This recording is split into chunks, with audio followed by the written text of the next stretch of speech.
What's up guys, this is Mike, the Detroit Borg, with a look at the new 4th generation Kindle, which just went on sale this week. Amazon has also announced a touch-enabled version called the Kindle Touch, as well as the Kindle Fire tablet, which are arriving in mid-November. I have those on order, so stay tuned for those reviews and comparisons. In the meantime, you can get your hands on the No Frills Kindle 4th Gen right now for as little as $79 with ads, or $109 with no ads. We'll take a look at what that means in the following review. There is no 3G version of the standard Kindle, just Wi-Fi. The Kindle Touch will be the only 3G capable Kindle once it arrives. Quickly going over the changes, the new Kindle is less than 6 ounces and is 30% lighter than the Kindle 3 with an 18% smaller body, but keeps the same 6-inch e-ink display. The new Kindle also gets the latest e-ink display technology with faster page turns. The new Kindle also loses the QWERTY keyboard in favor of an on-screen one, which we'll take a look at in the demonstration. Now the Kindle 4th generation, just like the 3rd generation, ships in this frustration-free packaging. It's also very eco-friendly. It's all cardboard, and you don't need any knives to open this. All you have is this little pull tab, so we'll pull that. It should open right up. And there is the Kindle. Now before we get to the Kindle, let's take a look to see the literature they include with the Kindle. This falls in line with the eco-friendly design of this packaging, so instead of getting a little booklet, all you do is get this little card, which again looks like it's made out of recycled paper. So on the front is the basic instructions. Of course, if you want more detailed instructions, the Kindle has that already in the reader. On the back, we have the license and terms of use. Now let's just lift the Kindle out of its cradle, and you can see it's wrapped in plastic, at least on the front. The back isn't wrapped, it's just the front plate. So let's peel this off. There you go. And let's put that aside and take a look to see the cable they included. So we have a USB cable. This is probably a micro USB cable, as it has always been. So there we go. Now you notice they did not include a wall adapter as they have with previous Kindles. So in order to charge this, you'll just have to connect this to any powered USB port, such as on your computer or anything like a DVD player inside your car or whatever. Now since this Kindle is not touch-based, it does have some physical controls. So we have a familiar D-pad for navigating. We have the menu button, the home button, a on-screen keyboard button, and a back button. The on-screen keyboard is controlled by this D-pad, so in order to select a number or letter, you'll have to use this D-pad. On the side, we'll find our back and forward button. So the forward button is larger and you press down at an angle, so press this way. Same with the back button, and there's a duplicate set on the right. The Kindle's e-ink screen is matte, so there's less glare, so you see a little glare. It's not that bad at all. Certainly very different if you have a glass front panel. We do have a Kindle logo embossed on the top, and noticeably we have a very low profile bezel. Now this will be different with the touch-based Kindle, which will need a larger lip in order to set up the infrared technology, which is used to identify the positioning of your finger on the panel. In this case, it's not touch-based, so it's able to keep a very low profile. On the back of the Kindle, we'll find this one-piece plate, which looks like it's removable, but it's not. This is not meant to be opened by the end user. You can't change the battery or add additional storage. Now below all this regulatory labeling, we'll find some battery connectors. Now these are terminals for cases to interface with the battery. So some cases have built-in lights, and instead of providing their own battery, they can tap into the Kindle's battery. This was similar technology used on the previous Kindle, but it was located in a different location. It was located on the side. And of course, we have our power button and micro USB connector, as well as an LED indicator. All right, so it wants me to completely charge the Kindle, but I'm not going to do that right at this moment. We just want to take a look at the menu system, so let's power it on. I'm going to hold the power button. So we can see the LED indicator, and it's now booting up. Alright, so we're going to set this up for the first time, and you can see you can use the D-pad here to select. Of course, I'm in the United States. Next thing I need to do is log into Wi-Fi so it can connect to the Amazon servers and connect to my account and download all of my previous purchases. So I found my time capsule router, so let's connect to that. So now I need to enter my password, and this is where you're going to need to use the on-screen keyboard and the D-pad. So it wants me to press the keyboard button right here. Alright, so we have our on-screen keyboard here, which is surprisingly an A through Z keyboard. It's not a QWERTY keyboard, which is what I'm used to. Now you can see it's actually a tabbed keyboard, so if you want to go to symbols, you have to go to the top and select them. So let's go to symbols here. You see I have a whole host of symbols. Go back to ABC. This is lowercase, uppercase.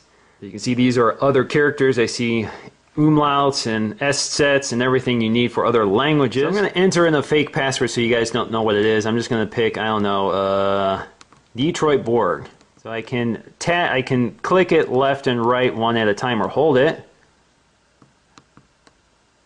So it kind of scrolls past pretty quickly. Anyway, it gives you an idea. I don't really like that sort of keyboard, but as long as I don't have to use it too much, it's not a big deal. Anyway, let's put in my real password and get this started. And once we're done with the keyboard, just hit done and hit submit. Now on the top we have some indicators here, including Wi-Fi strength and battery level. The next thing I need to do is register my account, or you can create a new one. So you can do it from your computer or create an account on the Kindle. I'm going to use an existing Amazon account. I just need to enter that information in. Now this brings us to the main home screen, and you can see Welcome Michael because it knows who I am now. And we can transfer our Kindle content from the cloud. We can also take a look at the new Oxford American Dictionary, Oxford Dictionary of English, Kindle User's Guide, and Archived Items. So if we go to Archived Items, we'll see my previous purchases. So you can see Evolution is a book that I read recently, so let's click on that.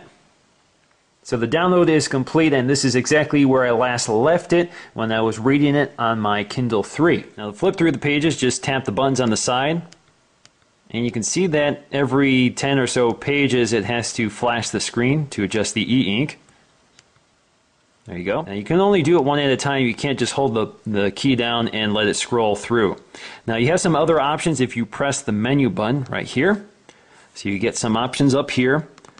So you can go back to the Kindle store, change the font size, which is what I want to try out here.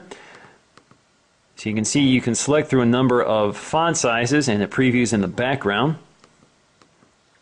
You can also change the typeface from regular, condensed, sans serif. You can also change the line spacing to large, medium, small.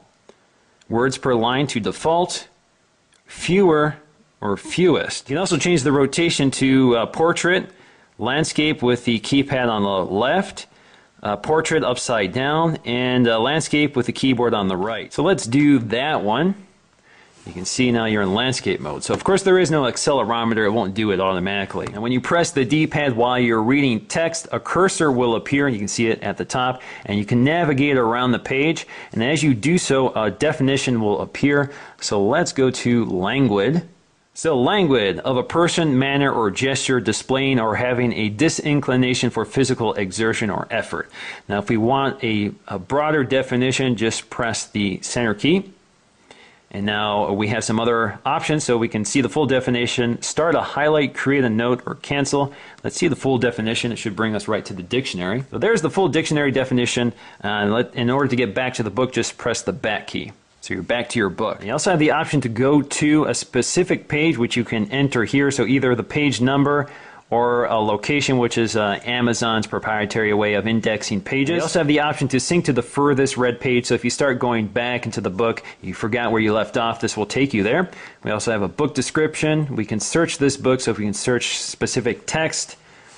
So we have a search box here. Press the keyboard key and search, let's search tree. I bet there's plenty in this book. So there's 96 instances of tree mentioned in this book, and it will take me to each one of them. You can also add a bookmark. Now you can see they've placed a bookmark by turning the page in dog-ear style. Now on the home screen, if you press the menu button, you have several options. You can go to turn wireless off to conserve battery, shop in the Kindle store, view archived items, search, create a new collection, sync and check for new items, settings, view special offers, experimental, and screen rotation. First thing I want to do is go to shop in Kindle store. Now here I can browse by books, newspaper, magazines. I can go to their featured items and things to try. So let's just pick the detachment and we can buy. So you can see the Kindle price is $5.99, or you can try a sample or add to wish list. So click buy, don't really want to buy this, so let's go to try a sample. So the sample is downloading and will appear on my home screen once it's done. So you can see at the very top we have the detachment by John Rain. So let's click on that. So it's not that many pages, it's just the first 10 or so pages of the first chapter. Now if we go to search, we have several options here. Let's type in Apple. So we can search My Items, the Kindle Store, Google, search Wikipedia, or search Dictionary, or go to the web, which will bring up a web browser. So let's just search the Kindle Store for now. So there we go. We have several books, and if we click OK, we can take a look. If you want to buy that, it's only 99 cents. Click OK. Brings up the book, and it will download the item to my home screen. So if we go to Home, there it is. So we have some cover art, and we can start reading. Now let's skip down to Experimental. This is where you can load the web browser. So basically we have a web browser here with an address bar, a back button, a reload button. And it's pretty rudimentary because you don't have a mouse or a touch screen, so you have to move this cursor around. So what I want to do is go to the Apple website. The Apple page loads, and we have this little viewing box here that we can move around. This is basically a magnifier, so if I want to zoom on this section, just press the OK button, and it zooms up. Now to get out of that, you just press the back button. Zooms back out and basically reloads the page. Because this is the subsidized, cheapest Kindle, this does come with ads, so you see some ads posted on the home screen. Now to power down the Kindle, all you have to do is hold the power button, and it shuts down. Wake it back up, just press the power button, hold it for a few seconds. There you go. Now, taking a look at the Kindle 4 versus the old Kindle 3, you can see there's a huge difference in size. There's a big area here for the QWERTY keyboard, and this just has the small area for the physical D-pad and menu buttons. But you can see that the screen size is the same. These are both 6-inch e-ink screens, so there's not a big difference there. This feels quite a bit heavier than the Kindle 4. It's not like this felt heavy to begin with, but this certainly feels very lightweight. Now they appear to be about the same thickness, not a big difference there. On the back you see that the Kindle 3 had speakers, the Kindle 4 does not. The Kindle 3 also had a headphone jack, and the Kindle 4 does not. So on the bottom of the Kindle 3 you see you have a volume controller with a headphone jack, an LED indicator, the micro USB port, and a power slider. The Kindle 4 is much simpler, just with the micro USB connector, an LED indicator, and a power button. Now, it's also interesting to point out that the buttons on the Kindle 3 are actually used on the Kindle 4. There's just fewer of them, but they have the same design, including the same design for the D-pad. Now to test the difference between these two displays, the Kindle 4 versus the Kindle 3, we're just going to turn some pages here. So we're going to go forward. Now the big difference here is that the Kindle 3 has to refresh the entire screen, has to flash the entire screen every time you turn a page. The Kindle 4 only has to do it every 10 or so pages. But you can see the speed is about the same overall. Overall, I'm very impressed by the new Kindle. At $79, it's an unbeatable price for a superb e-ink screen and the lightest and cheapest e-reader on the market, which is backed by Amazon's unbeatable selection and seamless cloud syncing. However, in the end, I would probably recommend the Kindle Touch for the full touch-based keyboard and the touch controls to eliminate the side-mounted page turn buttons, which are easy to trigger by accident. So once again guys, this is Mike the Detroit Borg. Thanks for watching, and I'll see you again in the next video.